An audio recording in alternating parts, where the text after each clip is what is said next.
Good afternoon, everyone. Today I will be presenting about what we have found in our research with the title of Using Machine Learning to Analyze the Effect of Antiretroviral Therapy, ART, on people with HIV. My name is William Jonathan Mulyadi, and I'm with my lecturer, Miss Nunu Nurul Komaria, and we are both from Bina Nusantara University. So, what is HIV? HIV is usually known as human immunodeficiency virus or a virus that attacks the body's immune system. If it's not treated, it can lead into AIDS or acquired immunodeficiency syndrome. And there's also ART here, which is used to treat people with HIV as it can reduce the spread of HIV and it can also increase the life expectancy of people with HIV. Why use data science and machine learning?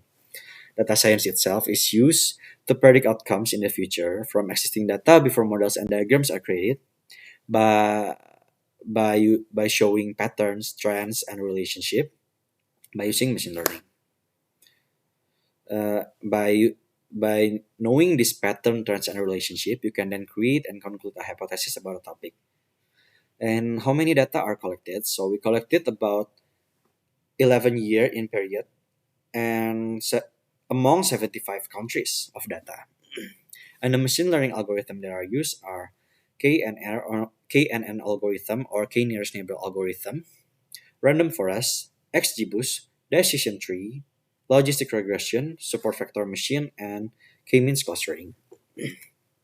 So, why HIV has raised to be a concern in the society these days? So, the scale of HIV epidemic itself has exceeded all expectations since it was first found 20 years ago. And globally, an estimated of 36 million people are infected with HIV and 20 million people have died. And as the rising number of HIV cases is concerning, the number of death also rise. So taking ART daily as prescribed can help people with HIV to suppress their HIV levels, leading to at an undetectable state. People with an undetectable state of HIV cannot transmit the virus to their partners as long as they keep taking their medication or ART. And in the field of analyzing ART on population with HIV, machine learning can help to identify factors that predict outcomes and use it to optimize the best treatment strategies in the future. So our main aim here is to find the most suitable machine learning algorithm to analyze the effect of antiretroviral therapy on people with HIV or on population of HIV with HIV. So here we're moving on to the method. The first thing that we are going to discuss is the data set. The data set was obtained from two official websites. The first one is WHO or World Health Organization, and the second one is World Bank. In the WHO, three files are collected. The first one is ART percentage coverage, which is the indicators of ART in a country, number of ART coverage in a country, and there's also the periods and location. And the second file is the death that are caused by HIV related causes. There are also in the second file there are also the location and the period also, okay. And the third one is the infected or people with HIV or people who are currently living with HIV. And there's also the location and period. And from the other file or World Bank, we collected about one file which consists of countries, periods, and total population of each countries. So moving on to the data preprocessing, we first clean the data by removing any null values. So the data that are not present at this country, for example, are removed. Okay. And then we merge all of the data frames or all of the files based on the location. And it resulted in 835 rows, which consists of 75 countries and 11-year period. And the six main features here are location, period, ART percentage coverage, people with HIV, death by HIV, and total population. And then I process the data again and I turn it into 10 columns. These are edited here and also this one, just to make it easier to be processed later on for the machine learning.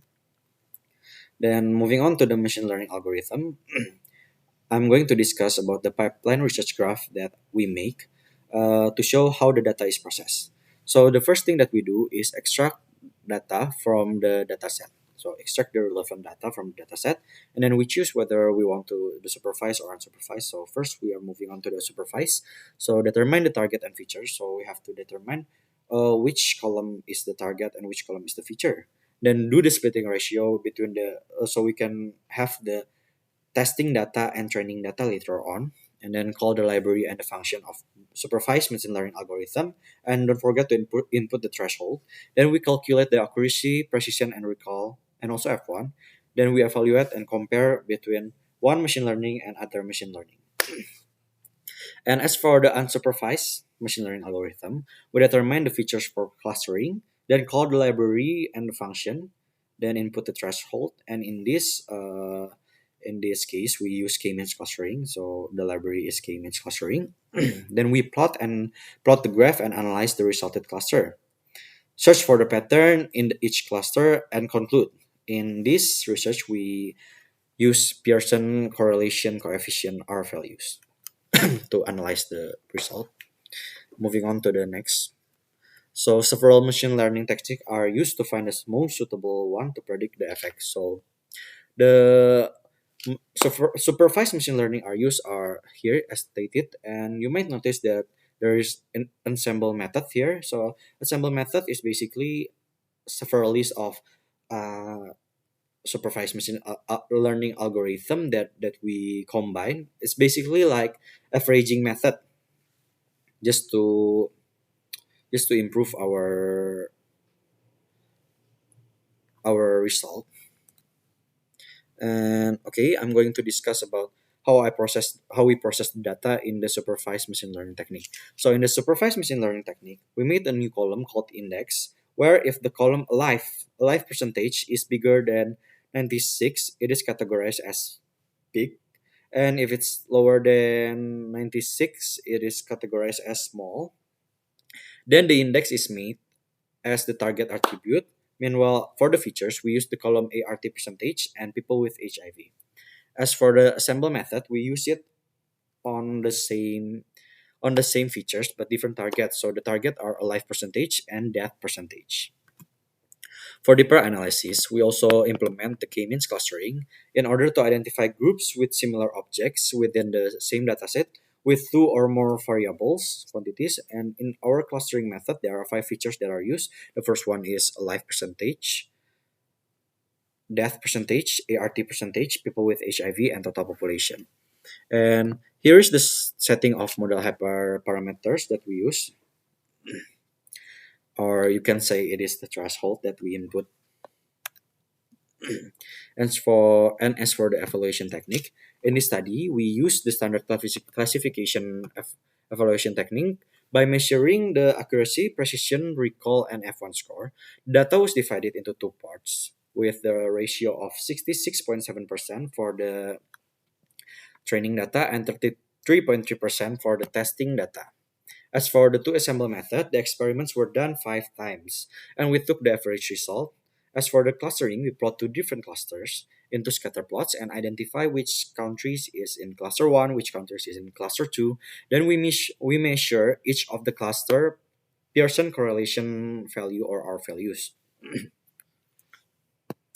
And then moving on to the result and discussion. So here's the result that we gathered from calling the supervised machine learning library after processing it.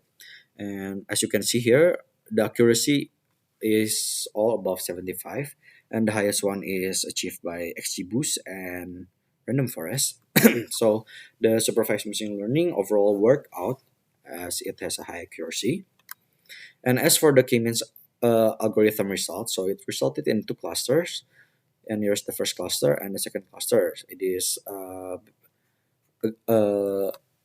in the cluster one, it consists of countries with a population more than 19 million. Meanwhile, in the cluster 2, it consists of countries with population less than 90 million.